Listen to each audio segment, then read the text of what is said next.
buffer so I don't have to adjust it. But um, so quiz 5 is in week 9. Exam 3 is going to be in week 10. And then week 11, is your HESI. And then we'll come back together on week 12, just to do a course wrap up for the end of the term.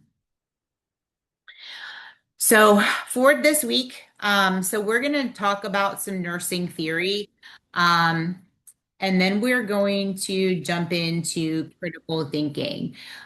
So nursing theorists is chapter 13 in your or nursing theory, sorry, is going to be chapter 13 in your Success in Practical Nursing textbook. So personally, I think I like nursing theory. I know a lot of people are like, oh, why do we have to learn about nursing theory? But I really like nursing theory. It gives us some real good background as to why we do some of the things we do. So I'm going to share my screen so you guys can see the PowerPoint. I think, hold on one second. All right. All right, Miss Zoom user, make sure you change your name on your login for me, okay? Because I will forget by the time I do attendance who it is. So, um, when we look at theories and nursing theories, there's a lot of nursing theories, and if you really have an interest in nursing theories, then one of the really good sites that I like is nursing. I think it's nursingtheory.org. And it just kind of gives you a breakdown of each one of those nursing theories and how they apply. But there are lots of nursing theories out there that are specifically developed for nursing. And some of them are the basis for curriculum development. So when you look at how, nursing schools develop their curriculum, a lot of it is based off of a nursing theory. Um, but and then others provide a research for a basis for research based on the effectiveness of nursing care. But the concepts that are important in nursing, of course, we know are the person, or who, our client, patient, whatever you want to call them, the person that's receiving care, the health, which is goal, or health is the goal of nursing, right? We're trying to restore somebody back to their previous level of functioning. We're trying to get them back to a healthier state. And then, of course, the environment. And the environment is where nursing care takes place. So whether it's home health in a hospital and a long-term care and an ER, an urgent care or a clinic, wherever it is. So person, health, and the environment. Oops. So I'm sure everybody has heard of Florence Nightingale, or at least I hope everybody has heard of Florence Nightingale. She was the first to emphasize the environment, ventilation, warmth, noise, light, as well as cleanliness. And so we often consider her the first nursing theorist, right? So if you remember, I think we talked a little bit about Nightingale in week 1. She was originally a statistician who decided that she wanted to help others by becoming a nurse. Her family was actually against her becoming a nurse, and so she went to nursing school. She served in the Crimean War, helping the injured soldiers, and of course, that is the beginning of her career. Things that like washing your hands or determining that the environment was warm, clean, well lit, right? Limited noise, that all led to a decrease in the deaths of soldiers. So that is how she trained her nurses, right? To kind of make sure those things all fell into place. Another one, Abraham Maslow. He was a psychologist. He is not a nurse. However, his human needs theory has definitely been adapted or adopted by nursing programs as a framework for education. And his theory states that there are certain internal, external, physical, and psychological needs that are common to all people.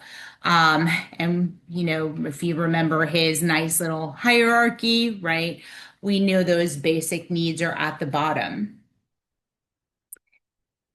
Another thing about as Maslow's theory is unmet needs create tension, and that's what motivates the person to meet the needs. So if I don't have food, if I don't have shelter, right, what is that going to do? That's going to motivate me. I need to find food. I need to find shelter. And then once those needs are met, they're no longer aware of the need because they have it available, and that need is no longer going to motivate them. They can go on to that next level within the hierarchy. Um, and if you remember the hierarchy, the dominant needs that matter to people can vary in life. Okay, so what you thought was important when you were younger may not be as important as you get older, and vice versa. So always use that hierarchy. Remember, those basic needs at the bottom of the pyramid are our physiological needs, right? Oxygenation, nutrition, safety, rest and comfort, hygiene. And then, of course, we have our safety and security is next, which is our physiological or psychological comfort, social interaction, community. And then we have our love and belonging, and then our self-esteem and our self-actualization. So remember, as nurses, we need to meet those basic needs first, right? Oxygenation, nutrition, safety, elimination, all of those wonderful things. All right. Oops. So we'll start with Dorothea Orem. So Dorothea Orem, her theory was self-care deficit. It's a general theory. There are three subcategories within this: self-care, self-care deficit, and then the nursing system. Anybody that comes to us for healthcare has some sort of a healthcare deficit, right? Or a self-care deficit, because their care is not meeting their therapeutic self-care demands. So, for example, let's say you have the flu. Okay.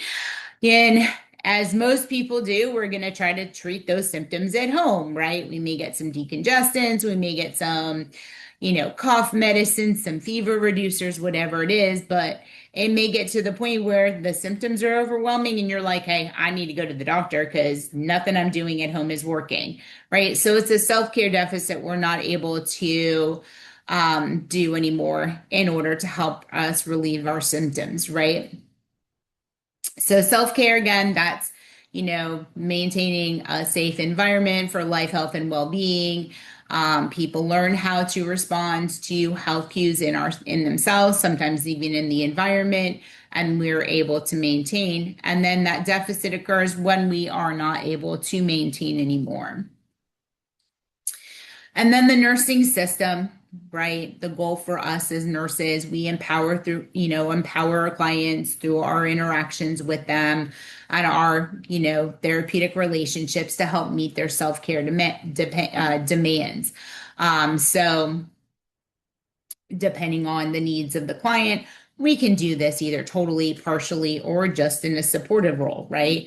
Some people need a little bit more care than others. Some are more independent, some are more dependent. And so Dorothea's theory, it's concerned with growth and development needs as well as the physiologic and psychological needs.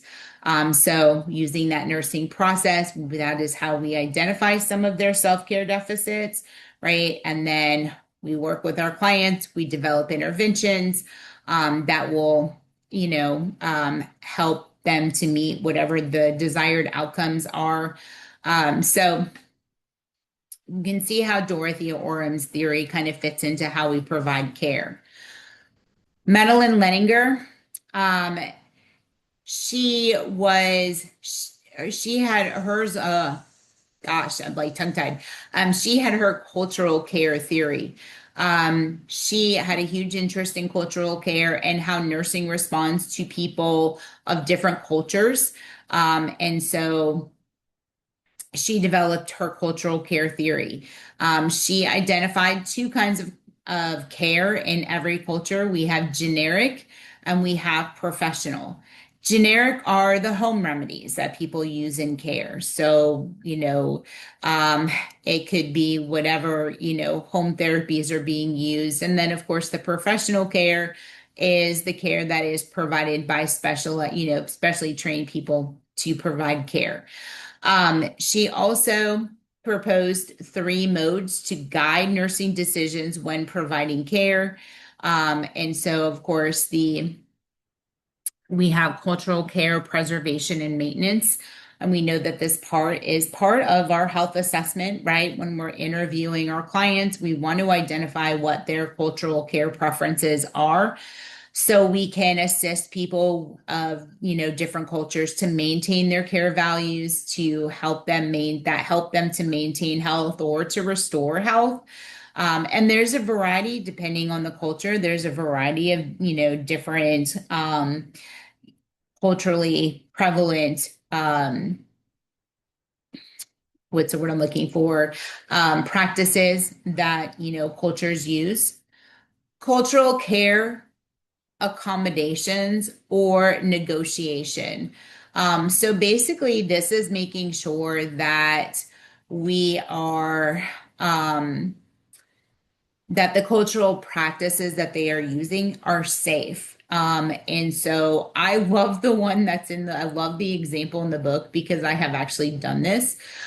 In some cultures, they'll put the Vicks Vapo Rub in the nostrils. Problem with putting Vicks Vapo Rub in the nostrils is an aspiration risk, which can lead to pneumonia. So we're not going to say, hey, you can't use Vicks Rub, but we want to tell them how to use it properly, right? Use it the correct way, so the safer way. So rubbing it onto the chest. Has anybody ever, and I say this and like laughing, has anybody ever put Vicks under their nose or by their nose? Yes. Yeah. Yes. Okay. Yeah. I mean, because sometimes when you're really congested, you're just looking for a way out. You're like, I want to be able to breathe. So my husband had flu and COVID, and I got sick from him, and I didn't have flu, and I tested negative for flu. I tested negative for COVID. I don't know what I had, but I was so desperate one night. I was like, okay, I'm just gonna do it. And so I put the Vicks under my nostrils and I sleep with a fan on. Big mistake. Don't do this. Okay. When I laid down and the fan hit the Vicks, it burned so bad. I was like, okay, now I get why they say don't do that. So I was like trying to rub it all off my face and washing my face and stuff. It burned. So now I know why they say don't do that. But I really was desperate because I mean, I could not breathe. I could not get any air into my nose. And I was like, something's got to give. But I found out why we don't put vapor rub. Not only, I guess, yeah, that, we worry about the aspiration risk, but I didn't think it was going to burn like that.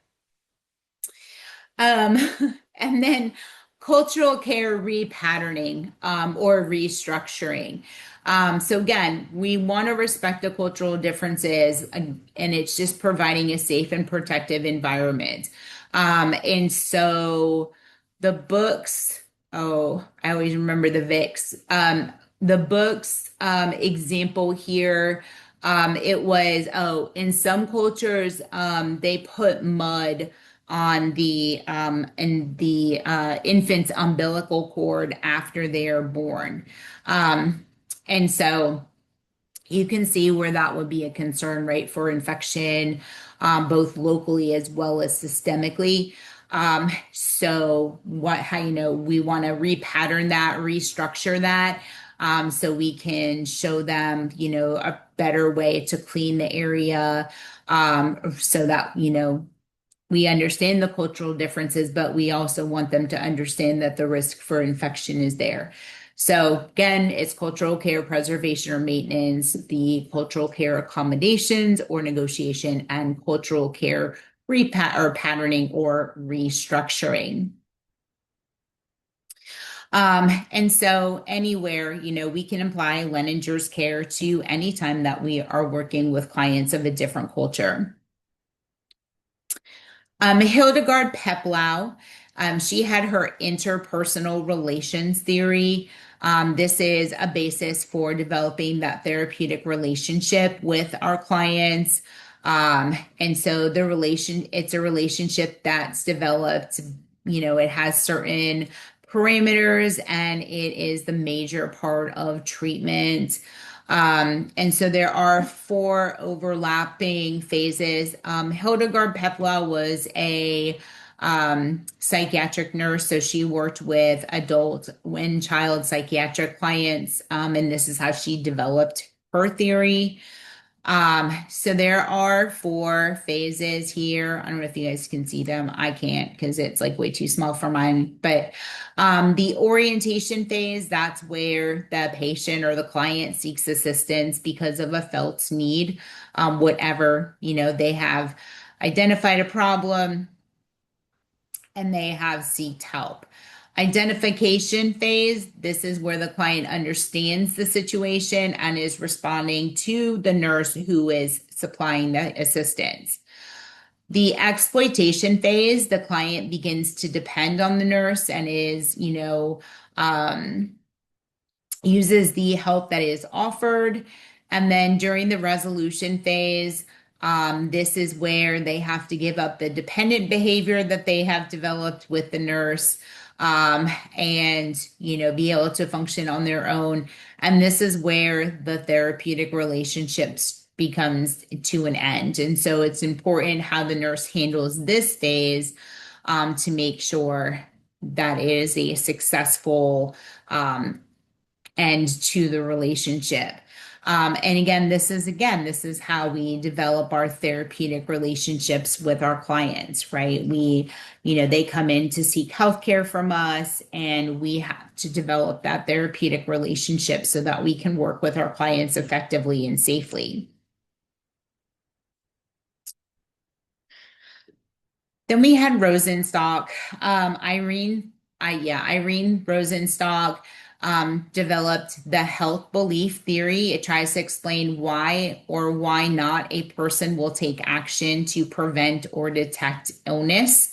And so some of the parts of this theory, for one, perceptions vary. They don't necessarily have a basis in reality. And so there could be that it's embarrassing for them to seek healthcare for whatever reason, or they could be afraid to go seek healthcare. Beliefs are connected to existing barriers.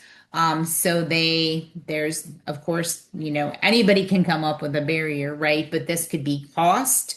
It could be painful. It could be inconvenient. And so, they don't seek the healthcare that they need.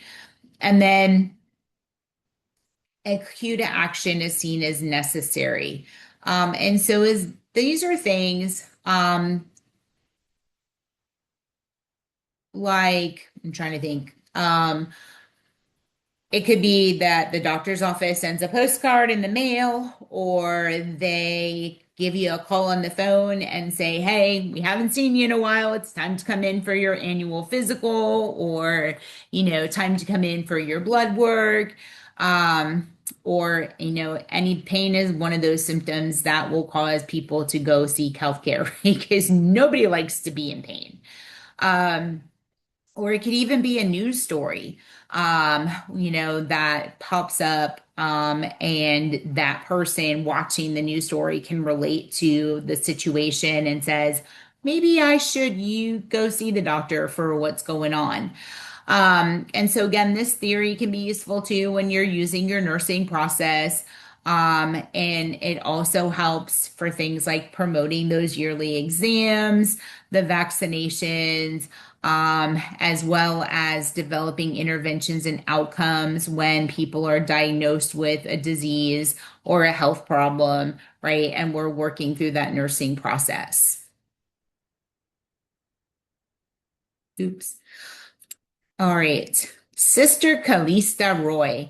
I don't know, for some reason, hers is one of my favorites. So Sister Calista Roy, she has her adaptation model. She describes the client as a holistic, adaptive person. Um, and there are both internal and external stimuli that affect the system. So the system is the person.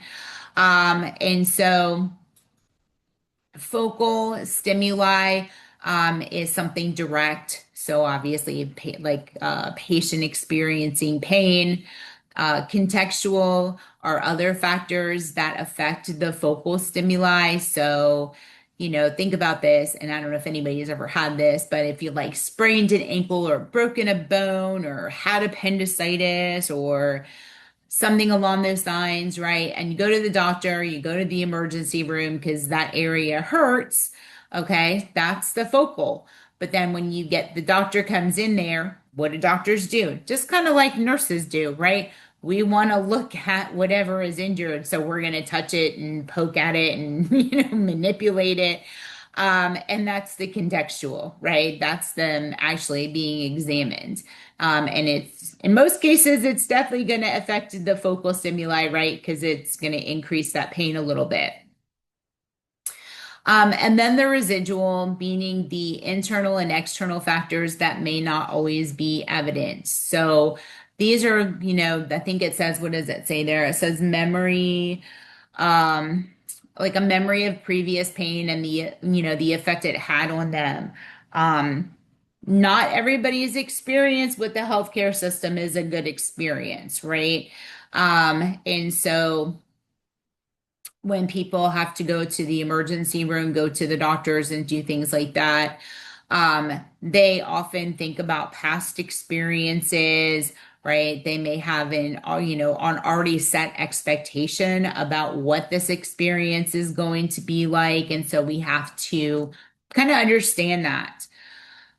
Coping mechanisms, these are known as regulator and cognator subsystems. So, a regulator subsystem is the internal effects that take place in response to what is happening internally. So, the neural, the chemical, the endocrine processes. So, what happens when you're in pain, right? Think about the changes, and I'm talking about acute pain, not chronic pain. But if you're in pain, right, things happen inside, right? Our blood pressure goes up, our pulse may be elevated, right? We also may have increased respirations. The body is attempting to regulate the system, right? That's being negatively affected.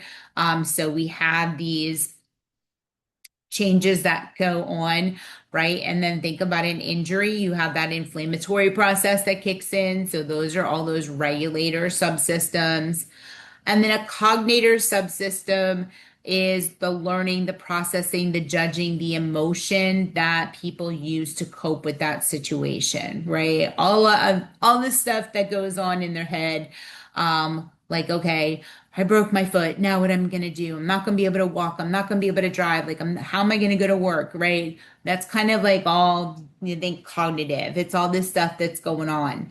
Um, so, this is why, when we talk to people, we want to understand, how this experience or how this situation is affecting them, both psychologically, not just physically, so that we can help them to cope, right? We talked about coping mechanisms and how important it is to have effective coping mechanisms. Jean Watson. This is another one a lot of people, hers is pretty well known as well. She has her theory of human care. And so she says that health is harmony among the body, mind, and spirit. It also involves self-perception and how the self is experienced. Illness is a lack of harmony within the self and the soul. So the nursing role is a caring process, right? To help the client regain harmony and health. And through that caring, the client develops self-knowledge and self-healing, and basically enabling, or that enabling allows the clients to solve problems and to grow. So again, these are just like the tip of the iceberg. Some of the more famous one, or not famous, I hate that word, more well known, but like I said, if you go to nursingtheory.org, you'll see all of the nursing theories that are out there. Some of them are older, obviously, and then some of them are even newer theories that we incorporate into our patient care, our educational programs. So if you have a nice, if you have a here, if you're interested in those things, that is a really good website to use. And I just thought about it. Some of you, if you've done your NCSBN position paper, then you probably have, or not the NCSBN, you guys have been to nursingtheory.org. I just realized that. So you've seen, I don't know if you've looked around at anything else, but um, with your paper this week or for last week, right? That you had to go to that website to kind of see it. But again, there's a whole bunch on there if you're interested in it. So, who can tell me, why do we do nursing research? Why is nursing research important?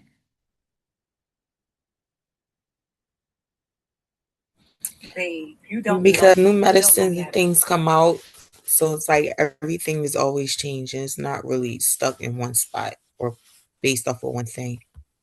To improve Yeah, the we don't to improve go ahead.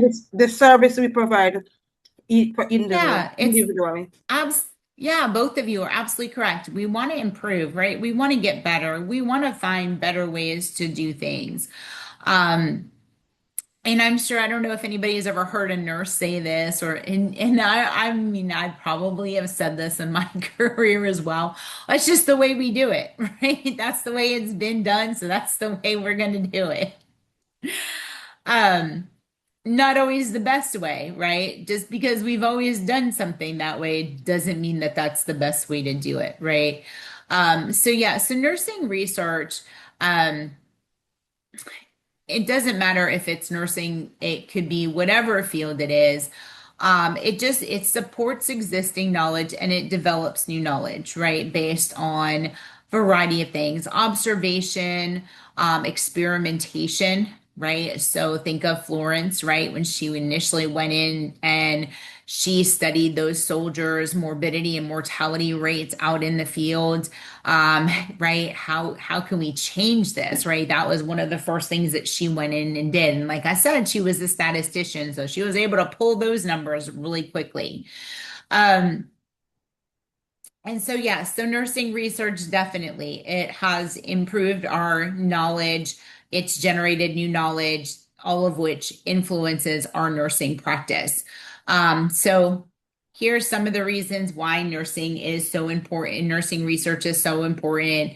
It identifies specific nursing interventions that are proven effective, not merely based on tradition, like this is the way we've always done it. Okay.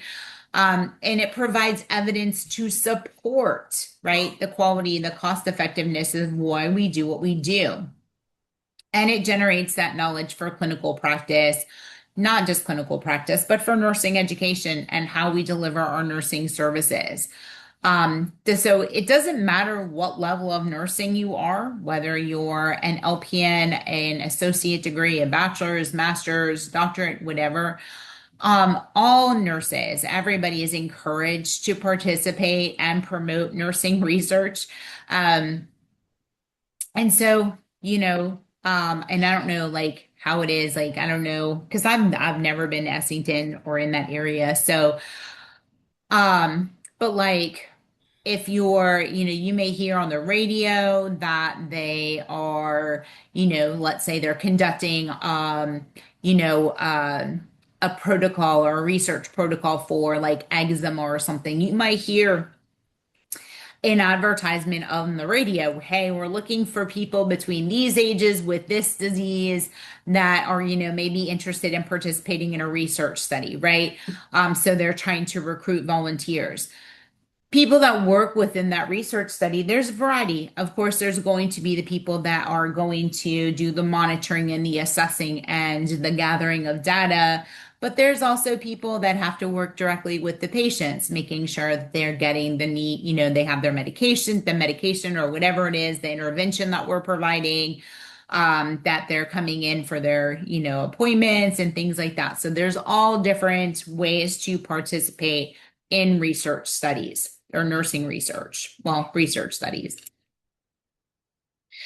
So we have two main types of research that we use in nursing.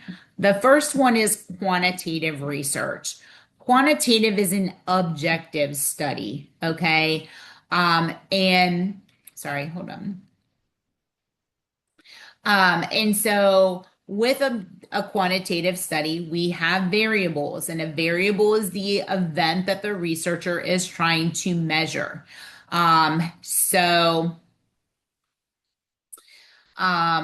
think of pharmacology, okay?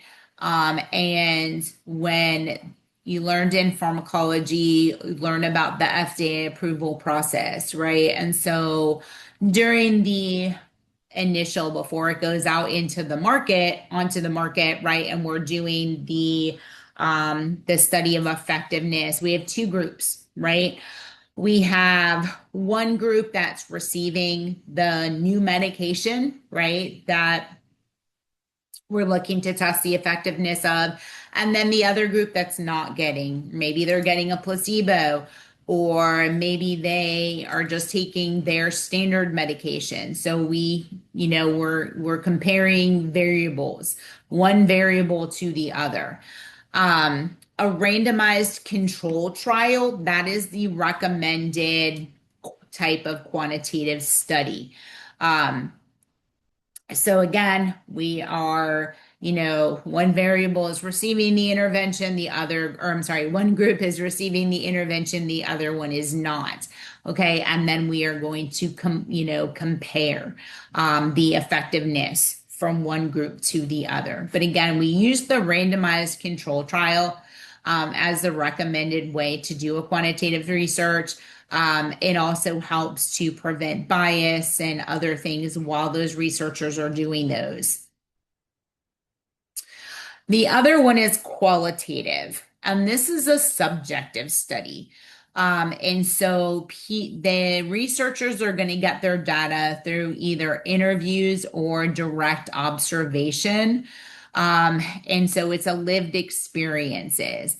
And within qualitative studies, they identify what are called themes, and phenomenons or phenomenology. That's what they're trying to study. And so qualitative is a little bit different. Like I said, this is very subjective. We're not comparing. We may not get this, a whole bunch of statistics out of this. But it's basically like, let's say you want to understand how chronic pain in arthritis affects people. Okay. Not the best question, but you're going to go and you're going to recruit participants that have arthritis, that have chronic pain, and you're going to interview them. You want to get their lived experience. What is it like to have chronic pain and arthritis? Okay. So phenomenology is the occurrence or the circumstance that the researcher studies. We also have things like grounded theory. Then same thing. It's just, to discover whatever it is, something that they are interested in. It isn't as rigid as a quantitative study is, but these are also, if you look at, I don't know if anybody watches like Discovery Channel or like the History Channel, where they have researchers that go and they immerse themselves in a particular culture or something so that they can learn about, their lifestyle and everything about them actually. But that would be a qualitative study. So that's an example, like your anthropologists and stuff that go out and try to learn about different cultures. That would be a qualitative study.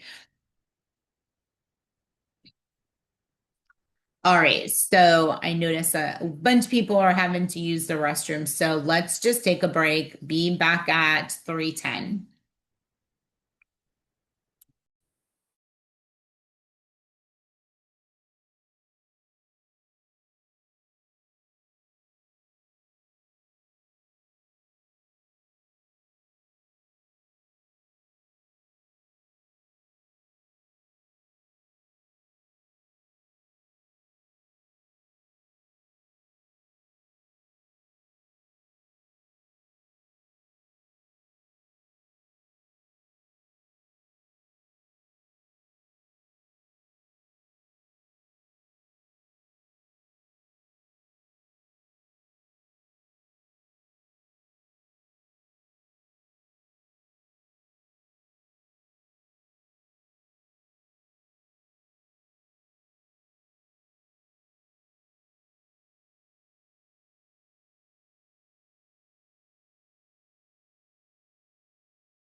All right. So let's talk about evidence-based practice.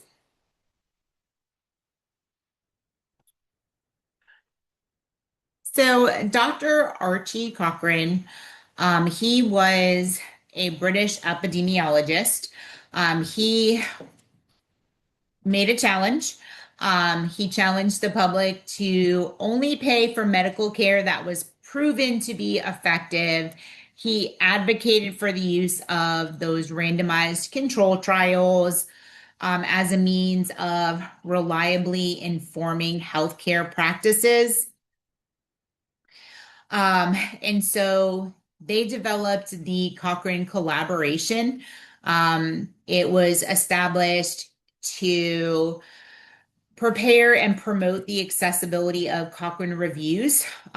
Basically, what it is you can go to the Cochrane collaboration online, and it provides you with a collection of evidence-based healthcare interventions that were obtained by doing systematic reviews of research. So, what a systematic review of research is. Um, so let's say I want to look at fall prevention measures. Okay, so I go to the online library and I type in fall prevention. Okay, and it's going to give me a whole bunch of articles about fall prevention or studies about fall prevention. And so I'm going to take all those studies, I'm going to read all those studies, and then combine all that information into one paper, and that's a systematic review. So if you're looking for evidence, interventions that we know are evidence-based for a particular issue, whether it's falls, whether it's pressure areas, whether it's infection prevention, whatever it is, you can go to the Cochrane collaboration and you can pull up that information. So it's a nice little repository of evidence-based interventions. Oops, come on. There we go. So then in 1999, I know forever ago, the Institute of Medicine issued a report. It's called To Err is Human, Building a Safer Health System, which discussed the incidence of medical errors in healthcare and the need for reform. And this was a huge landmark study. It kind of outlined a little bit about what some of the issues are in healthcare, how much money is spent on, not correcting, but how much money is spent on these medical errors, how many lives were lost as a result of medical errors. It didn't just, and medications were a big part of it. So medication errors were a big part of it. But other things like wrong site surgeries also would fall into this as well. And so it was really important study at the time. It also outlined some changes that could be done to help prevent medical errors from happening in the future. And then in 2001, the Institute of Medicine issued another one. It was Crossing the Quality Chasm, a new health system for the 21st century. And basically, it called for consistent high quality healthcare for all patients. And included in this is patients should receive care, excuse me. Clients should receive care based on the best available scientific knowledge. So again, this goes back to what Cochrane was saying, right? Is that patients should get treatments, medications, whatever, that are proven to be effective. So this was a big push for this. They did for this 1999 study, and I don't remember exactly what year it was. They did a follow-up, even after outlining all these interventions and things that they could put in place to prevent medical errors and medication errors. They did a follow-up study, and we still have not made a significant dent in the number of medical errors that occur now. Medical errors have always occurred. Okay. It's, since the evolution of technology, things like the web, um, it just kind of, makes it much more well known, right? We kind of get that real time, this is what's going on at this hospital, or this, this person did this. So, it's just something that's been really just more out in the public's eye late, since, the technology boom, I guess. Um, so how does this affect our healthcare? Like how, when we look at evidence-based care and all of this wonderful information, we have to look at how this affects our patients. So one of the biggest things that has been a push, so especially in the last 20 years, insurance companies began to pay for healthcare practices only if their effectiveness is supported by scientific evidence. So these providers need to make sure that they are, submitting for interventions that are completely supported. And then I guess it has been the last decade, maybe a little bit longer. Hospitals are denied payment when complications in a Medicare client develop if evidence-based guidelines are not followed. So think about this. It's about quality care. It's not about quantity care. So you can be in and out of your patient's room 100 times a day because they're on their call light or, for whatever reason. But if they're not receiving quality care and evidence-based care, then that could be an issue if something develops, like a pressure area, or if they fall and they get injured, or they develop a central line infection, or ventilator-assisted pneumonia, or a catheter-associated urinary tract infection. So it's about quality care. So if I have, you have a patient that comes in and they develop or they get out of bed and they fall and they break their hip and now they have to have surgery to repair that hip. If those practices were not in place to safeguard that patient and that patient gets injured, then the hospital is not going to get reimbursement for the care of that secondary injury.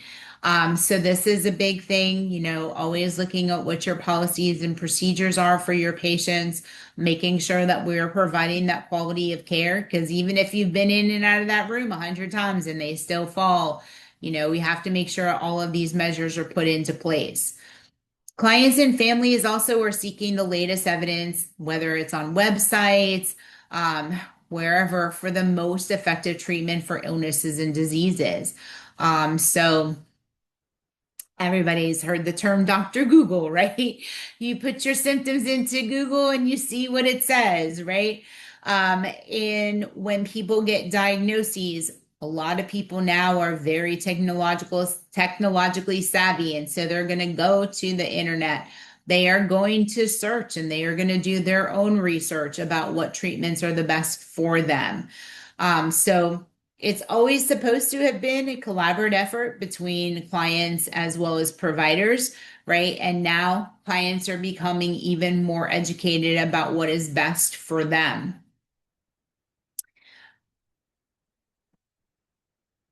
So determining our evidence-based practice. So evidence-based practice it's a complex process. So the first thing that we need to do is develop a question. Okay, so what is our clinical question? The clinical question is formulated in an objective and a concise manner.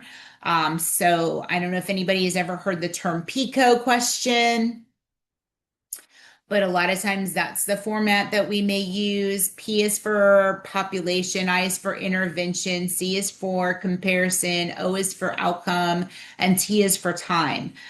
So this is how we develop, like in hospitalized patients would be your population, using evidence-based fall precautions would be your intervention, comparing to not using evidence-based fall precautions. I can't think of a good outcome. What is the rate of falls over a 3-month period? Okay, so they're very specific types of questions that we use. And then once you have whatever the question is that you are trying to answer, then you're going to go in, you're going to use your professional resources, and you're going to look for the latest, most relevant research evidence that pertains to your clinical question. What we usually recommend is that it's nothing over 5 years. Okay, want to keep that research as current as possible, and 5 years is about the length of time that we want to use. You also want to make sure that your references are credible, or that your source is credible. I always recommend .orgs, .edus, .govs, those types of sites. If you're not using, an online library, you want to avoid places like Wikipedia and other things, because those are not reliable or scholarly sources. And then once you've done all that research, you've got all those wonderful articles. Then we have an expert or a panel of experts that are going to do a systematic review of all of those articles that were found, right? So we talked about the systematic review earlier, and they're going to write that systematic review. Okay. So they're going to get and do a summary of all the selected studies that were there. And then we are going to determine what the guidelines are. There are, and those guidelines are specific practice recommendations that come from those research studies that we found. And then, okay, once we implement them using critical thinking, the evidence is combined with clinical expertise and the client's preferences and values for use in a specific clinical situation. So there's a nice little triad here. When we look at the elements of evidence-based practice, it is always going to be the best research evidence, the nurse's clinical experiences, and the client's preferences. All right, so that's the triad for evidence-based practice. Okay, so we have to gather the evidence. We have to come up with a question. We have to gather the evidence, and then with your expertise and what those client preferences are, that is when we implement an intervention in a specific client situation. Oops. So when we look at, and I told you earlier, so any level of nursing can participate in research, okay? Nurses with a research doctorate, they're the ones that are going to design and implement research studies. They're the ones that are going to publish the findings. So that would be somebody with like a PhD, okay? Those are the research doctorates. Nurses with practice doctorates, so like a DNP or a doctor of nursing practice, they are going to present the research. They were the ones that are going to formulate those evidence-based protocols. At the master's level, okay, they can set up research questions. They can evaluate the effect of evidence-based solutions on nursing problems. And then at the bachelor's level, they can identify questions needed to be studied. They can critique published research. They can use evidence as solutions to nursing problems. At the associate degree or the diploma nurses, they challenge the status quo, they question assumptions, they offer new insights to improve the quality of care. And at the practical nursing level, you can question the basis for nursing actions by considering research evidence, tradition, client preferences. You guys are going out into the world as brand new nurses with new, fresh eyes. So you can identify, part of that is looking at the way things that are, the way things are being done. And you're like, maybe this can be done better or quicker or safer or, more cost effective. And so as future nurses, you have the ability to go out there and make those changes in practice that are going to benefit our clients. Yes. Is it time consuming? Absolutely, right? Because you have to do your research. Can it be tedious? Absolutely, right? But we're looking for those best outcomes for our clients. So sometimes you have to dig into the research and you have to see what is available out there. So, again, just some other stuff about it. Question. It's always question, ask the why questions. Why are we doing it this way?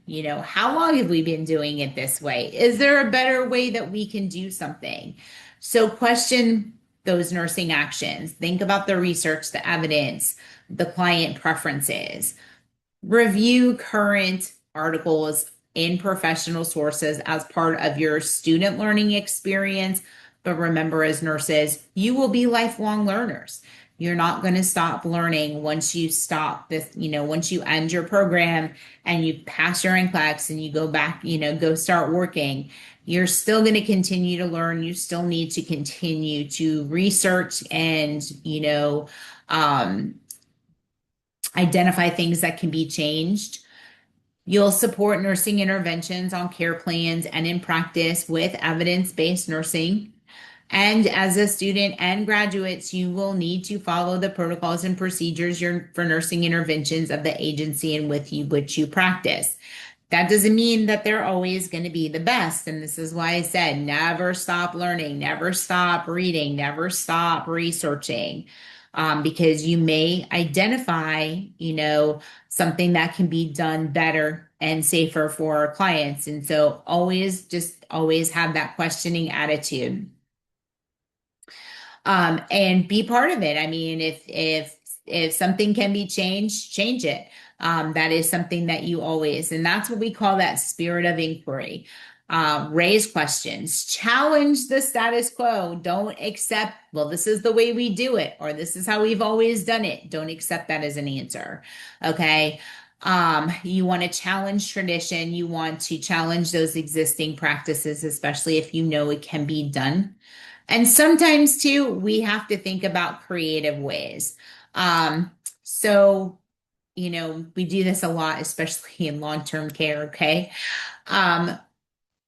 Fall precautions. We do everything in our power, right, to try to prevent patients from falling. And guess what? Sometimes patients still fall, no matter no matter how many times you make sure that those interventions are in place. Sometimes you have to think out of the box. And even doing research on and trying to find some of those out of the box types of ways to keep our patients safe.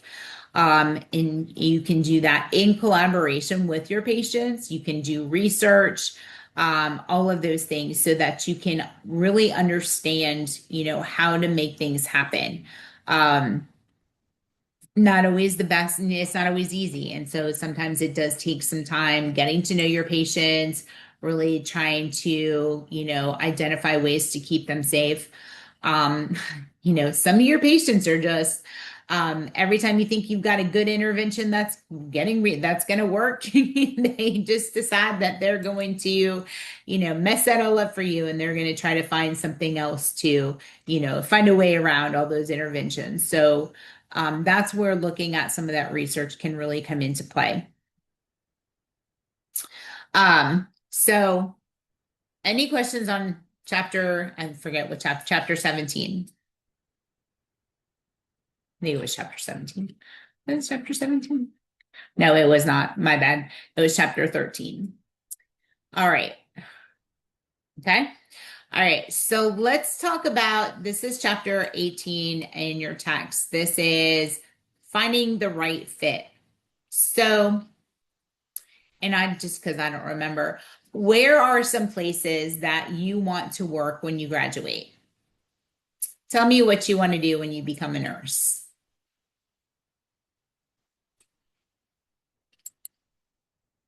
Does anybody know? Have an idea of what they want to I do? do. I'm thinking of working I want to here. be a wound care nurse. Um, Oh, so I said awesome. I'm working. I want to work at senior living or in a nursing home. Either one, just Okay. to start off. Something more skilled, which will Okay. be the nursing home. So Okay, awesome. I love wounds. I don't like that people get wounds. Let me rephrase that. Like, I don't like the fact that people get them, but if you have one, I'm like all over it. Like, I love wounds. What else? Anybody else have an Hospice. idea? Hospice. Okay, awesome. Yep. I've actually, as I've gotten older, I've actually started thinking more and more about working more with hospice patients. Um, that takes a very special nurse. I don't know if I can do it. I'm not going to lie. I don't know if I can do it. I mean, working in long-term care, we see a lot of death anyway just because of the population, but I don't know. We'll have to see. But good. That's awesome. Who else? Nobody else knows what they want to do when they grow up. Who wants to go back to school? Yeah. So some of y'all want to go back to school. Okay. Nobody else knows what they want to do. Anybody want to work peds? I do, but Nakira. I was leaning more towards skilled nursing first. Okay. Okay. Yep. I love skilled nursing. That's primarily, I did 5 years in peds, but most of my time was in skilled nursing and I love it. I love it. And you know what? And not knowing what you want to do until you start working is absolutely fine as well. Sometimes your role finds you, sometimes you find your role, right? So it can go either way. Um, so yeah, so finding the right fit that, this is something, and it's okay. um, it's okay to not really know what you want to do. I'll share my screen. Sorry, I forgot. Um, So there are so many places now that, have opened up for LPNs. Obviously the long-term care, the assisted living, there's independent living facilities too that often hire nurses, schools.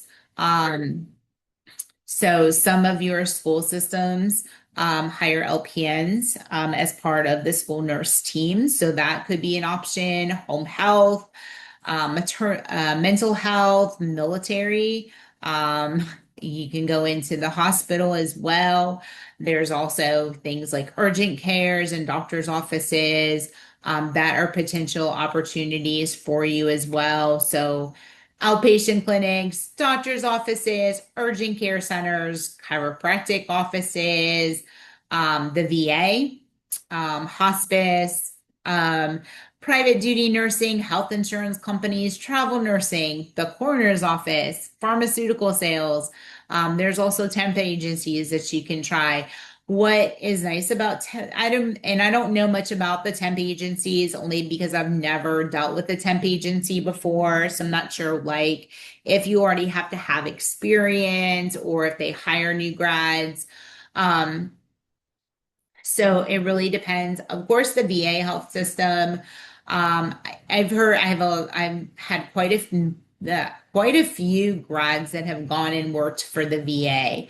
Um, the and I've heard different things from different people. So some say the pay isn't all that good, or other things. But just a plug for the VA. I don't know what their pay is like. But I do know that their benefits are very good. Some of the students that have gone on to work at the VA, there's educational benefits, of course, your health and your vision and your dental insurance and those types of things. But The educational, especially if you want to go back to school, their education benefits are really good. You know that. Um, one thing that I will say in that aspect is I know we we all want to go out and we want to make good money, and um, always take the good with the bad. So when I decided as a LPN that I wanted to go back to school to get my RN, the job that I was working at the time in skilled care, we worked every other weekend, and it was a mandatory requirement. It wasn't something that we could say, oh, I can't just work this weekend. Um, and so and even as a night student, I would have had to do my clinicals during the weekends, and they were not, and it's been 20 something years and they still like gives people a hard time about going back to school. So I'm glad I did what I did, but I left skilled nursing and I went to a pediatric office that was associated with a very large children's hospital, and it was a pay cut. I'm I'm not gonna lie, it was a huge pay cut. Um, and that was, I don't know, about 15 years ago, maybe, maybe not that long ago. Um, but okay, then I say 15 years. I think I left peds back in 2009. So however long ago that was, maybe it is 15 years. But anyway, to this day, they still manage my 401k. I still have life insurance with them. And even though I don't work for the company anymore. So the benefits that I had through them were better than when I was working at the facility. And they continue to still recognize me as a former employee. So sometimes you have to look at what the benefits are. Um, but you're gonna find your own niche. Like, you know, I didn't think that I would stay in long-term care, like, at first, because I don't know if I told you this, but when I was becoming a nurse, I was, a little later in life. And I had just gotten out of the military, and doing my LPN was just a better option for me. And so during my LPN program is when the hospitals in the area had started to phase LPNs out of the hospitals. And so I was like, oh no, what am I going to do? Because at first I thought like, I just want to go work in a hospital. Like that's what my goal was. And so when I realized, okay, we're not going to be able to work in hospitals, what am I going to do? And so I started in long-term care, and I was like, well, I'll just, hang out in long-term care. I'll work in skilled care and do what I have to do, get my experience. And then once I did have my RN and I had the opportunity to go to the hospital, I was like, I loved long-term care. So I ended up staying in skilled care, until another opportunity arose a few years later. So sometimes it finds you and sometimes you find it. But that's what's so great about nursing, right? Is that if you don't like one aspect of nursing, you can go and try another aspect of nursing. I will tell you this one, where is it? I did this for a little while too, the health insurance company. Um, Not, it was a great job. Have no complaints about the job whatsoever, except that it was boring. Like, it was extremely boring sitting at a desk all day and just typing on a computer. Like to me, it was just very boring. It was, like I said, people were great. The company was great. Didn't have any issues there. That was the worst part for me. It was just be having to sit still for a full 8 hours a day. But there's lots of opportunities. Back when I first started, you wouldn't, it was only RNs that were there. So now they're opening up more and more to LPNs. So never sell yourself short. You never know what's going to happen. Some of the personal attributes that, we really need to have. You need to be empathetic, which, in order to be a nurse, that's kind of one of those things that you need to have. You need to show genuine concern for your clients. You need to also have emotional stability in stressful situations. And this is one of those, when we look at stressful situations, a lot of people don't deal well in stressful situations. They get overstimulated, they get extremely anxious. You also need to have good observational skills, your critical thinking skills, the ability to make those decisions. Your observational skills should be working on those while you are in nursing school. And then, of course, when you get out into practice, I always say make sure that first assessment that you do on your client is so thorough that you can recognize any change. The more you work with clients, the more you'll be able to recognize subtle changes in those clients, but you really want to make sure that you have your observational skills. Critical thinking is going to continue to develop, as is your decision-making skills. You also need to have comfort level in your skills within your scope of practice. Depending on where you're working is going to depend on, is going to determine the skills that you are going to use. So for example, in skilled care, a lot of IV antibiotics, a lot of catheters. We get a lot of JP drains, a lot of incisional care. Trying to think of what else. Not a lot, but tube feeders. I haven't seen a trach in a really long time. So I don't know if we're trending away from trachs or if those, more and more people are going home, right? With some of these needs as well. So they may not need the level of care in a facility. One thing about, depending on where you work, like my IV skills, I really need to practice my IVs. Drawing blood is not an issue, but a lot of those services are contracted out in facilities. So they may have a lab that comes in, draws blood. If there's an IV site that needs to be started, a lot of times that's contracted out too. So it just depends on your facility. Vital signs, that's another thing too. But you may have to find opportunities to practice your skills if you're not using them. Of course, you need to be able to follow physician orders under the supervision of your RN. You need to practice your assertiveness. Remember, assertiveness versus aggressiveness, right? We are assertive, we are not aggressive. And how to advocate for your clients, right? Always want to make sure that we are doing right by our clients and we're advocating for them, especially if they cannot advocate for themselves. Confidentiality and healthy ways of relieving stress. And I know we've talked about this, right? Finding those coping mechanisms to help you step away, whether it's taking a break, going for a walk, going to Pilates or working out or reading a book or listening to music, whatever it is, something that is going to be beneficial for you. Because you need, and it has to be a healthy coping mechanism, not talking about drinking or smoking and all those others.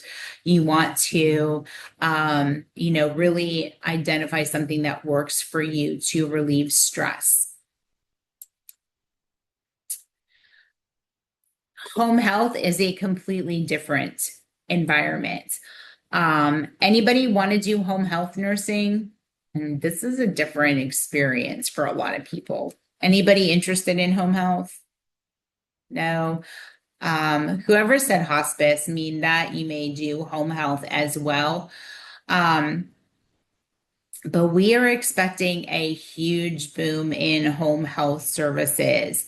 And honestly, like if you look at places and I look, but if you look at like places like Indeed, they're always looking for home health nurses. And I have actually had residents or patients that have had to have their stays extended because they needed to, to discharge with home health, but there wasn't enough, they couldn't find any home health agencies to take them. It would have been a couple more days.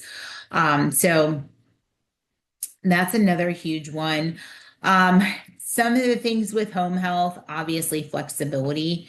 When you're going into somebody's home, don't always have the equipment that you're going to have, right? If you're in a facility, and if they have equipment, how do you clean the equipment?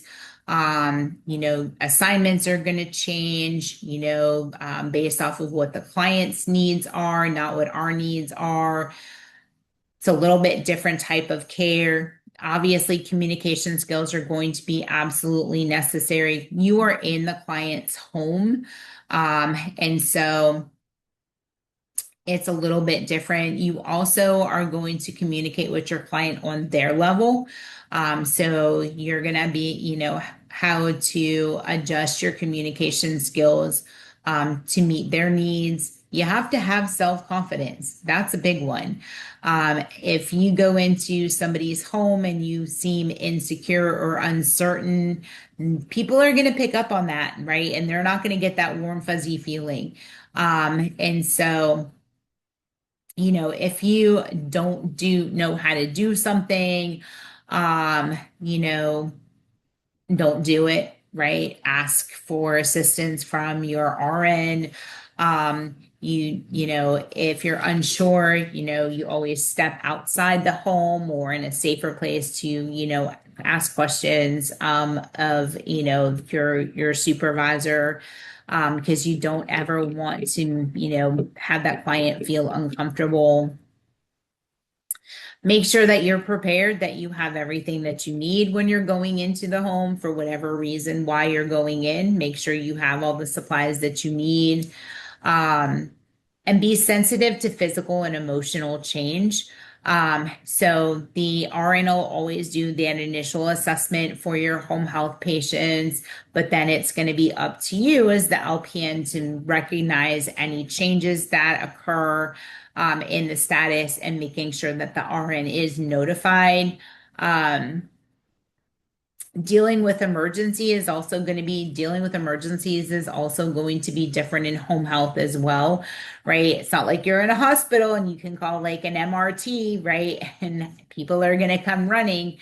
Dealing with home health emergency is going to be different. You need to be able to stay calm. You will know what what your agency's policies are when dealing with emergencies. So you again, make sure that you know what your policies are. Sometimes you may have to call 911. Always be professional, always stay calm, right? When dealing with an emergency. And another big one, is it on here? It is not. One other big one on here for working in home health is having a non-judgmental attitude.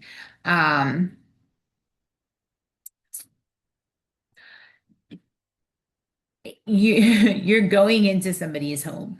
You're providing a service in that home, and people don't live the way that we live. Everybody is different. Every family is different. And so, you're going to have different levels of cleanliness. You may have hoarding situations, or just different situations that you may not, be comfortable with, or not comfortable. That's with, or may surprise you, I guess would be an effective way to say that.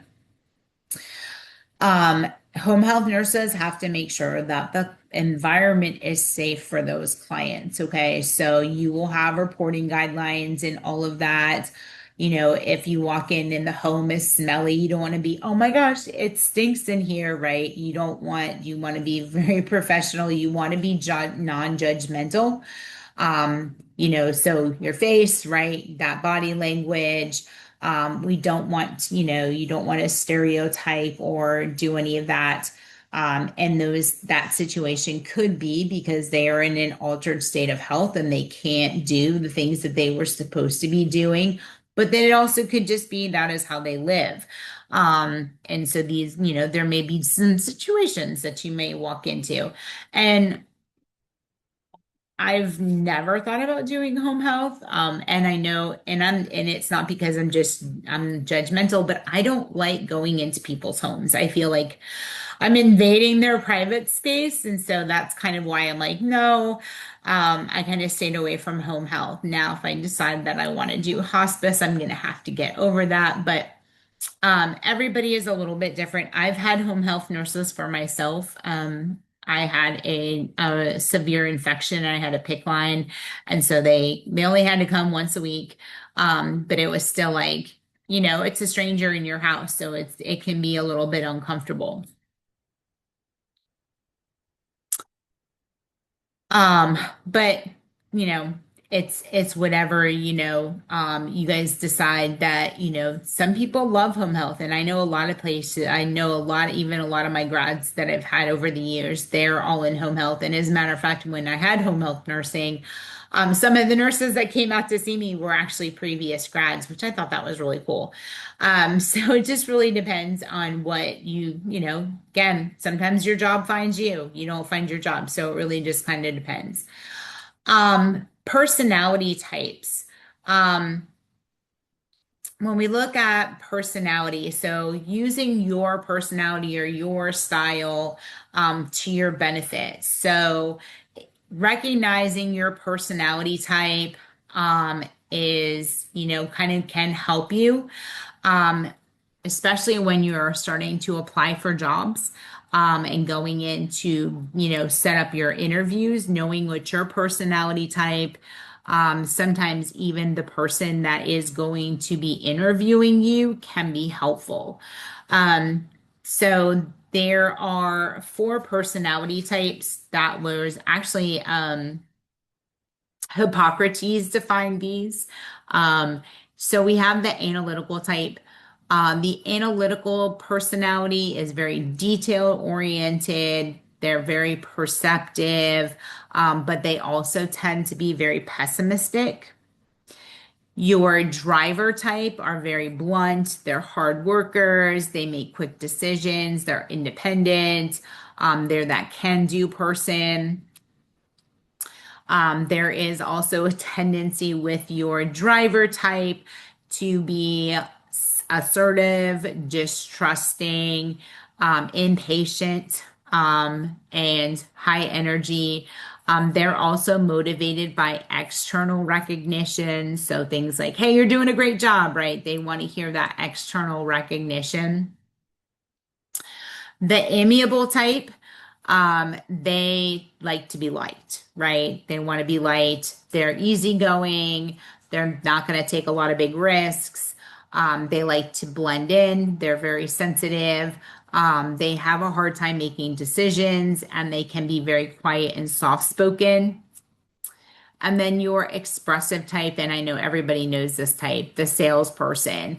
They're just a natural salesperson. They're a natural storyteller. They do tend to be good motivators though, but they also tend to exaggerate, leaving out facts and details and things like that. But they are very relationship oriented. So understanding where you kind of fall into what's your personality type. And when you meet somebody and you start talking to somebody, sometimes you can identify exactly what their personality type is as well. And that will help you kind of adjust to their way of thinking. Oops.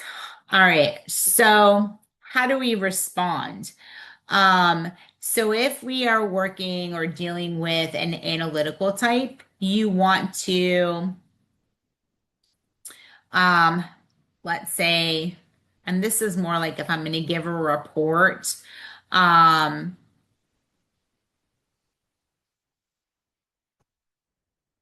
it's, speak to the point. I'm sorry, with the analytical type, tell me about yourself. You want to speak to the point. Hi, I'm Jennifer Martinez. I'm going to be your instructor today, right? Just kind of like very to the point. with the driver type. Ask them, if they were to ask you like what is something you enjoy about nursing, speak deliberately, hitting highlights of the question. The amiable type, how are we doing today? Start with small talk. Remember, this is more relationship centered. So start with small talk. And then go into it. And then the expressive type, you want to start with talk as well. Show support, try to get to gain their trust. References. How many of you have written references already ready for you so that when you graduate, that you have reference letters to show your future employers? Anybody? Okay, all right, cool, Patrona. So yeah, so this is something that you really should start looking into now, especially as you're getting ready to transition. So potential references. All right. So there's a variety of people that you can reach out to as a potential reference. So people that have seen you work, and that might be willing to, give you that written reference. In some cases, it could be a verbal reference. Not all organizations, not all entities are going to require you to have written references. So you may have, other people. It could be instructors, it could be former managers or supervisors. It could be other nurses that you've worked with throughout your time in school. So kind of get an idea of, somebody that could be a potential reference with you. This is super important. And so don't just use somebody as a reference without letting them know. Okay. You also want to ask them. And I say this for a reason. You want to say, hey, can I use you as a positive reference? This helps you to determine if they're going to give you a positive reference or not. Don't just assume that if you identify somebody as a reference that they are going to give a good reference for you. All right, so be mindful of that. Always ask. If they say yes, write down the details. This is super important because the last thing you want to do is be scrambling trying to fill out an application and you don't have that information. So name, email address, their work address, their telephone number, any information that they're willing to share with you, make sure that you have those details. And you can ask for a letter of recommendation. So if they say that you can use them as a reference, ask them to write a letter for you. Hey, would you mind writing a letter of reference for me? That'll be something. And I've had this happen too. Some will be like, can you just write the letter and, send it to me? And I've done that. I've written generic letters and then they'll go and they'll just add their nuance to it and send it back. So be mindful of that. But please always ask if you can use somebody as a reference before you use them. Job hunting. So I'm glad I don't have to do this anymore, but networking is a great way to find a position. So family and friends, if you know family or you have friends, those are not in like areas that you want to work in. Those are good sources of job opportunities. Your the career services advisor at the school, they are also there to assist you in finding placement. So go to and talk to your career services advisor. He or she will also help you write your resume, get that together. There's also and I guess it's different in different areas, but like the workforce centers, are another place that you can look. Job fairs, Sometimes they advertise those on TV or the radio. That's another place. Um, Networking is always going to be another one too. Kind of put yourself out there, go introduce yourself to people. There's internet sites like Indeed or LinkedIn is another one that you can use. Trying to think of where else. There's so many out there now. Um, and then one of what is it? It's LinkedIn. I can only think of LinkedIn and Indeed. I'm sure there's more out there, which I just can't think of them, but variety of different ways, and you can do searches within them as well, to try to see what is available. So, but networking is going to really get, especially if it's somewhere that you're trying to go, you want to try to use your networking. So this is what I always say, always be positive with everyone you meet. Seek input from your supervisor, other experienced nurses on how to build your career. Ask them to be your mentor.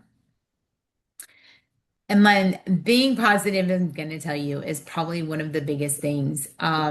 You don't want to be the Debbie Downer or the one that's always complaining or, having issues at work, because people notice that as well.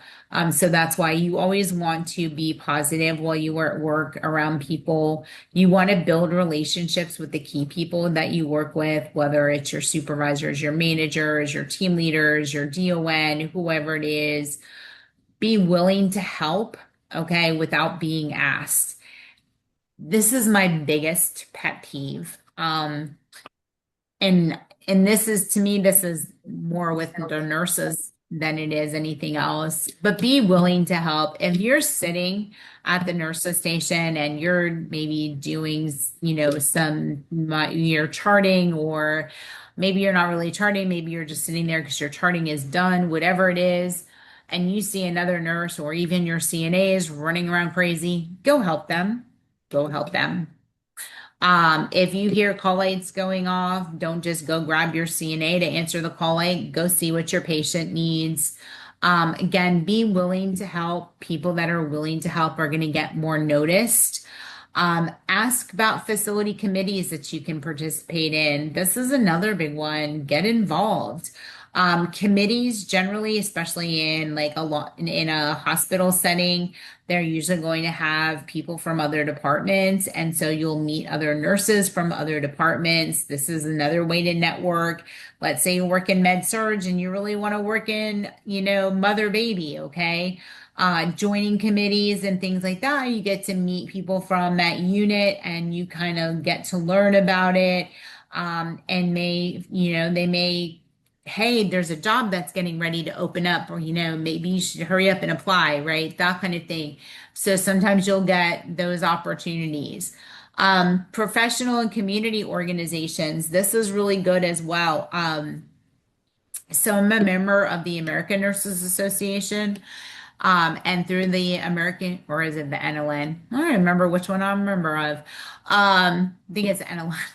But I have through my organization, you get an automatic membership into your state nurses association. So I didn't realize that at first, and I thought that was pretty cool. So I'm a member of the Texas Nurses Association. And so I get, all sorts of emails from them. But with the professional organizations, for some reason, I think when I signed up, I put in education as my specialty. So I get a lot of educator stuff through the Texas Board of Nursing or the Texas Nurses Association. But that's another way to network and learn about other positions that are available, because a lot of times those nursing associations will post a lot of information about open positions. So that's an opportunity there. And now we'll talk about resumes. So I will tell you, resumes are something that is, make sure your resume is something that you want to present to people. And if you don't know how to write a resume or have any issues writing resume, then go to your career services advisor because they will give you some great tips on writing your resume. So resumes, there is a sample in the book. Cover letters. So some places that you go when you submit your application may require you to write a cover letter. And these are becoming more and more popular now. A cover letter is just your academic and clinical accomplishments. It's a summary of basically what you've done in nursing. It's almost like a summary of your resume in a written form. And then, of course, your resume. And then, especially online, I don't know about written applications. I can't tell you the last time I did a written application. It's probably been about 20 years since I've done a written application. But online, they may ask some very specific questions. Never lie or falsify information on an application. They're going to find out. And I will tell you, I've had this happen as being in educational leadership, where applying for a nursing license, people have checked no to have been convicted of a misdemeanor or whatever. And during the application process and their background checked, and that information, of course, is going to populate. And there have been issues with them getting their nursing license. Employers will run background checks on you as well. So even though when you do your board of nursing application, the board of nursing is going to do a background check, your employers are going to do a background check. If they know of something ahead of time, they're more likely to work with you than if you lie and tell them it didn't happen. So just be really mindful of that. Are you guys need a break? Yeah. All right, let's be back at let's just do 4:20.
All right, so let's finish up with these resumes. So, writing your resume. So, like I said, if you don't know how to write a resume or you don't have a resume, there's resume writers that are available. Write your resume or templates you can use, sorry, and utilize your school resources. So that career service advisor will be able to help you get your resume together. But here are some basic resume factors. For one, 2-page maximum.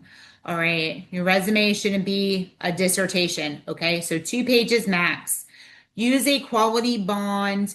Um, White or off-white, no textures, no smells, none of that. So white or off-white, use the proper font.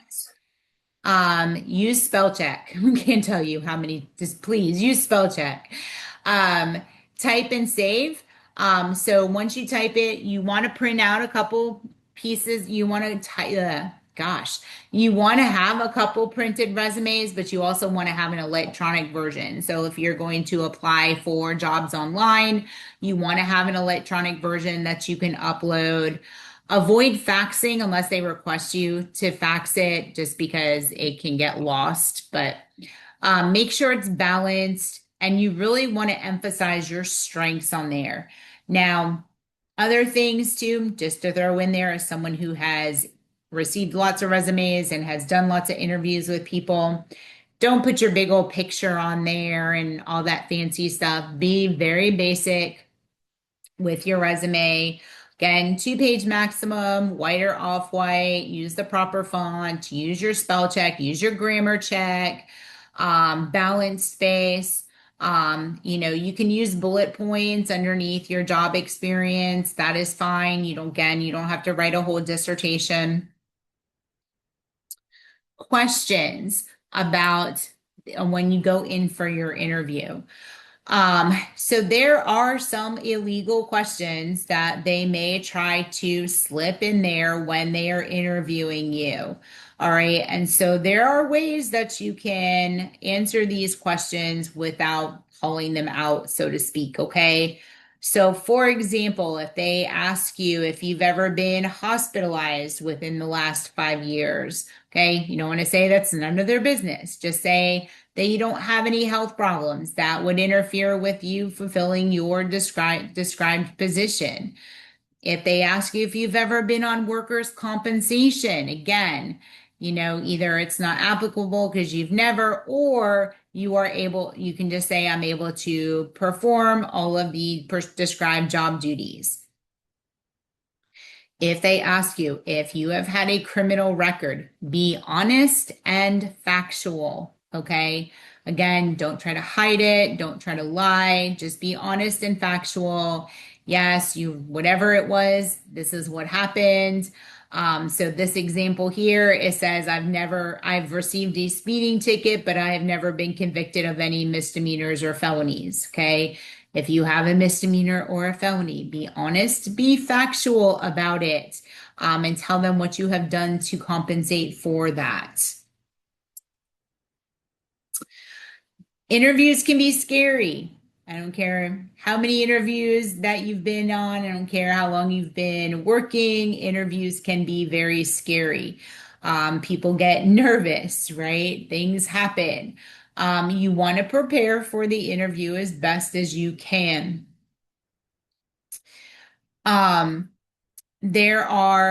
you can, depending on where you're working, there are some sample questions that you can ask. There's also sample questions that they may ask you in your book. So always, if you're applying to a government position, so like, let's say you're applying to the VA, you can go, and I can't remember the website off the top of my head. Career Services probably knows it, but there are specific sample types of questions that the government asks.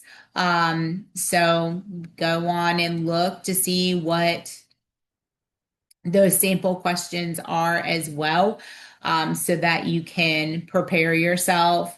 And use your STAR method. So situation, task, action, results. Is a really good way for you to answer questions about a time, like when somebody, I don't know if what, your guys' experience is with, um, what do you call it? With, interviews, but like a lot of times they'll say, tell me about a time where you've dealt with a difficult situation and, how did you handle that situation? Right. So you can use that to answer the question. You can use the STAR method. That will help you to kind of stay on task with because especially if you get nervous, if you just, that helps you kind of stay on task and really answer the question in its entirety. But they will, like, especially for nursing, how would you deal with a difficult client? How would you deal with a difficult family member? What are some tactics that you would use? And you want to make a lasting impression. And that's something that, always want, to do. You want people to remember you. They say that that initial impression is made within the first 30 seconds, right? And what do we see a lot in that first 30 seconds is appearance, right? So this is something, even though we don't always, we say we're not supposed to judge a book by its cover, right? But that's what the first thing that we see is what you look like. So personal hygiene. So good hygiene is essential the day of the interview. Make sure that your hair is arranged in a moderate style. Age also, unfortunately, can be a hidden bias. So that, try to present yourself as well, make sure you're all nice and neat and clean. If you have, for male students, if you have, your hair, make sure your hair, your mustaches, your beards are neatly trimmed. Nails should be short. They should be clean, nicely manicured, clear nail polish. Okay. So remember, you're going into nursing, right? We don't want the long nails, the artificial nails. Those are sites of infection. So just be mindful of that. If you smoke or you are a smoker, you don't want to smoke before your interview. You don't want to smell like cigarette smoke. Make sure you have deodorant on. I know it's kind of crazy stuff, but make sure your teeth are brushed. You don't want to, have any like food odor on your breath. Be careful with things like perfumes or aftershaves. You don't want to go in smelling overly powerful. So just be mindful of that. Clothing should be conservative. Now, some cases you may ask, hey, can I come to the interview in scrubs, whatever it is, but generally, like for men, long sleeve shirts, solid, suits, ties, dark colored shoes, right? Appropriate socks. Women, again, conservative prints, black, navy, gray, blue. Doesn't matter if you want to wear a pantsuit, you want to wear a skirt, that is fine. But you want to make sure that it's complementary to you. You don't want you don't want any cleavage or anything else showing for an interview. Makeup, I would say conservative makeup. You don't want to, put a whole lot of makeup on. Just keep it minimum. Same thing with like the eyelashes and things like that. Be mindful of that because a lot of places are going to have policies against those artificial or the fake eyelashes and things. Jewelry should be simple as well. Make sure you walk tall, right? You have that good posture. Remember your manners. Yes, sir. Yes, ma'am. No, sir. No, ma'am. Those kinds of things. You want to speak very professionally and always be courteous. Turn the cell phones off. I actually was interviewing somebody one time, and in the middle of the interview, their phone rang and they just answered the phone like it was not a big deal. turn your phone off while you are in an interview. Not, it can be very distracting to you. It can be distracting to the person that is interviewing you. And it's also, a little bit of it's a disrespectful atmosphere. So put your phone on silent, turn it off, leave it in the car, whatever you need to do. And then after the interview, so after you complete the interview, you always want to follow up. And that is essential. And then if you already have a job and you're resigning, okay, always make sure that you resign with style, okay? Never burn your bridges.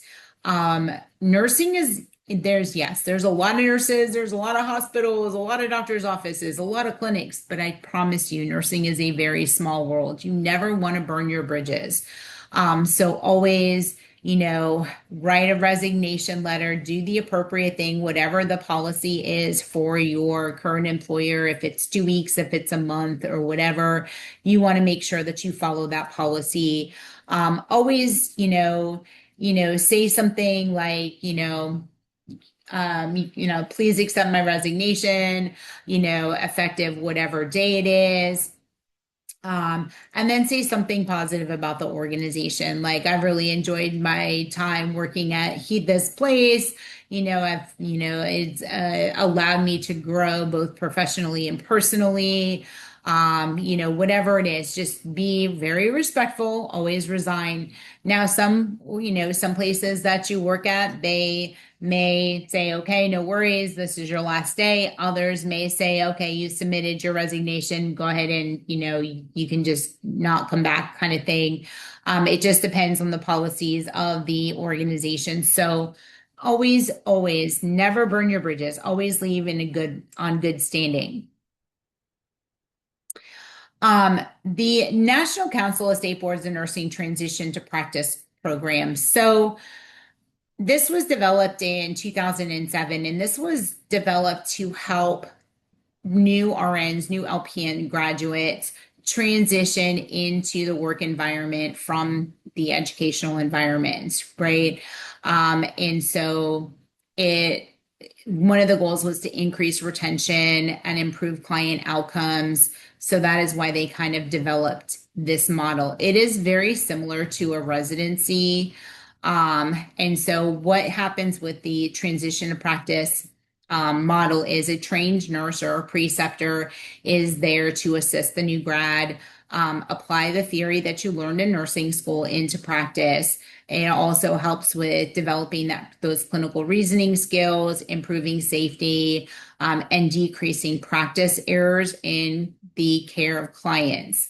There are 5 online modules: communication and teamwork, client-centered care, evidence-based practice, quality improvement, and informatics. A lot of hospitals have implemented this transition to practice program, and it is very beneficial. And so a lot of hospitals initially had residency programs, and I've noticed a trend where they're going kind of away from the residency programs and implementing more of this transition to practice. And so it is effective. It does help the new grads transition a lot easier while still learning the organization, and the policies and the procedures and those things to practice safe, effective care. Other things that are available to you is professional organizations. And this is something, honestly, think about this. I talked a little bit about, so the NLN, the National League of Nursing, that is open to everybody. Anybody can join a that national organization. And so it focuses on meeting the needs of the educator as well, and basically advancing the health of the nation. So there's lots of great things that you can do as members of NLN. The American Nurses Association, I recently think that this changed, and I have to update the slide because I think the American Nurses Association now allows LPNs to join. So I think that's what I read. So And then, of course, we have NAPNES. NAPNES is the National Association for Practical Nurse Education and Services. And so this allows LPNs, RN students to join as well. So that's something that if you've not looked into, you can look into as well. And then, of course, the NALPN, sorry, the National Association of Licensed Practical Nurses. That's your professional organization for LPNs. And so being part of organizations helps you, like I said, when I told you, get like emails from the Texas Nurses Association all the time, as well as the NLN. And so lots of great information through the professional organizations. Yes, there is a fee, so it is completely up to you. It's voluntary, it's not mandatory, but it does help you to maintain, what's the current best practice, any changes in, scope of practice or regulations, offer, even job opportunities. Some of them will offer like coaching and other opportunities. So, you can look into those professional organizations. They are very beneficial. We look at continuing education. So really, really important. I said that your job is, once you graduate, you're still going to continue to learn. Continuing education for most states is a requirement. So you need to look at your board of nursing and see what the requirements are for you to renew your nursing license. It'll tell you how many CEUs that you need to renew your license. And these are yearly requirements. All right, so it is something that you have to do yearly, not the night before you're, filling out your renewal application. If you get audited, you need to show that you have completed CEUs for the previous 2 years when you go to renew your license. So be mindful of that and keep up to date with that. Not all organizations offer CEs. So that's another thing that you have to be mindful of. Yes, you will do a lot of in-services and other things for your organizations. Those are mandated education things like your fire safety and HIPAA and pressure area prevention. Those are all requirements. There's many more, but not all organizations offer you CEUs. So those are sometimes things that you're going to have to do on your own. They usually do like in-service training. Those are usually done to meet specific needs in a facility. So again, just be careful with that.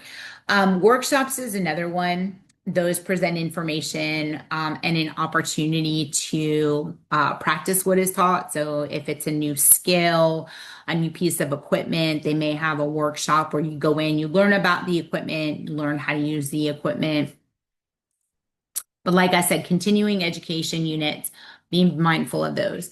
There are also certification opportunities. So lots of certification and more certification opportunities are opening up right now for LPNs. You can do your long-term care certification. There is also a pharmacy certification, a IV certification. You can do your wound care certification. So if those are things that you are interested in, there are those are available for you as LPN. You can go to NAPNES and NAPNES will, tell you what the requirements are for certification, how long you've had to work in that area, what you need to do in order to obtain certification. And then let's see. Oops. And then like we kind of talked a little bit about this. Those are the certifications that you can get.